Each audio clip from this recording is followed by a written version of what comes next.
Shalom semuanya, bertemu kembali dengan saya Kersaugo di channel ini. Di kesempatan ini saya akan mengajak kita menyaksikan satu cuplikan video singkat di mana ada sekelompok orang yang intoleran melarang orang beribadah, bahkan mereka menuntut supaya salib yang ada di depan gedung untuk mereka pakai sebagai tempat ibadah itu mereka berniat untuk supaya diturunkan.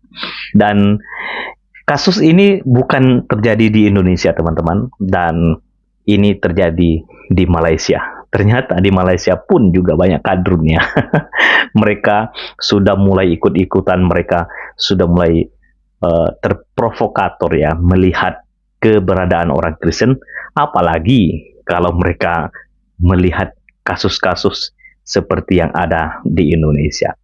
Nah, seperti apa videonya? Mari kita simak video berikut ini.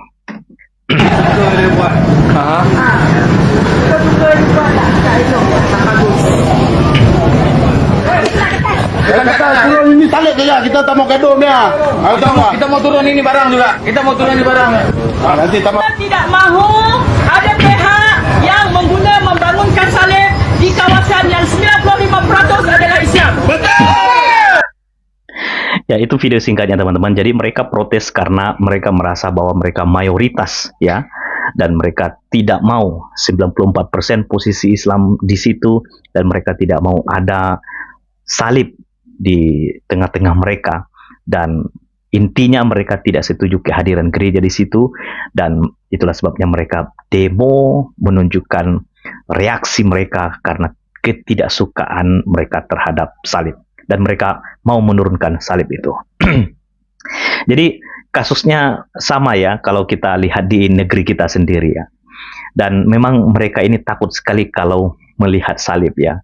Bahkan di Indonesia banyak ustadz seperti Ustadz Abdul Somad pun ya, waktu dia ceramah yang dia singgung itu salib, bahkan ada statement yang keluar dari mulutnya, di balik salib itu ada jin kafir ya.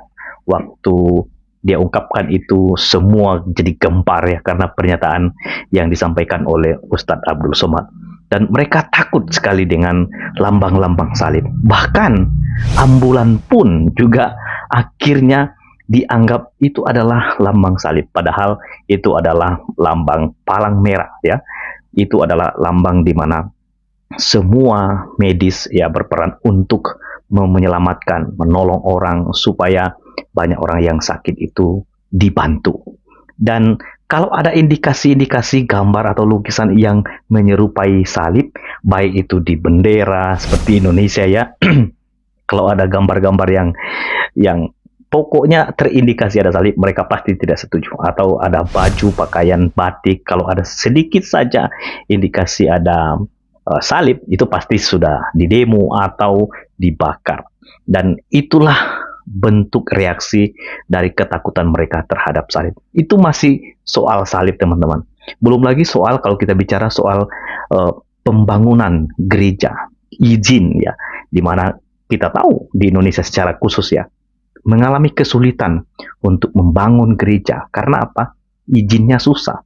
Apalagi kalau kita tinggal di tempat di daerah mayoritas yang tidak seiman. Mereka adalah mayoritas, dan untuk mendapatkan izin ya kita harus bertemu dengan mereka.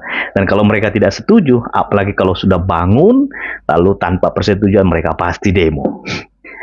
Jadi kalau kita minta izin nggak dikasih, sementara kita sudah bangun, sudah mau jadi, malah di demo. Dan mereka menolak keras-kerasan, bahkan mereka membawa massa untuk demo.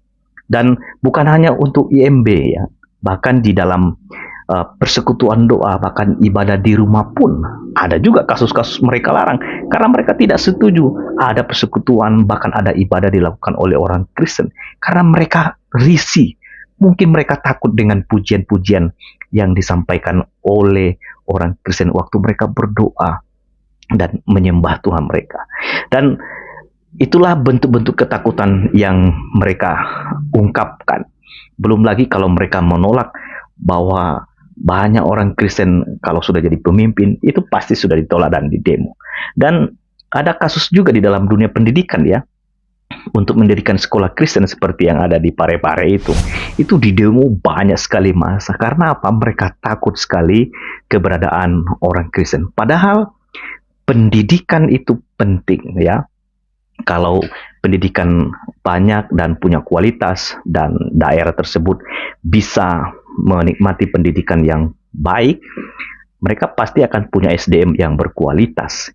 Tetapi karena dikaitkan dengan agama dan akhirnya menolak hal yang paling penting di dalam pertumbuhan SDM manusianya. Karena itu negeri kita ini akan sulit untuk maju menjadi warga Indonesia yang smart, ya karena kita masih bergelut soal agama, soal penolakan, bahkan saya sebut banyak sekali kasus-kasus yang dilakukan oleh orang-orang intoleran terhadap orang-orang Kristen. Nah, ini mestinya kita berharap di tahun 2025 ini kasus-kasus ini berkurang lah. Walaupun tadi kita sudah melihat kasus di Malaysia ada pelarangan, bahkan mereka berniat untuk menurunkan salib, itu sekiranya tidak dilanjutkan ya.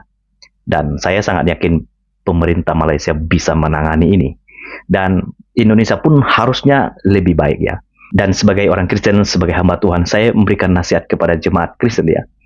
Tatkala kita mengalami keadaan seperti itu, jangan putus asa, jangan kecewa, dan jangan kecil hati.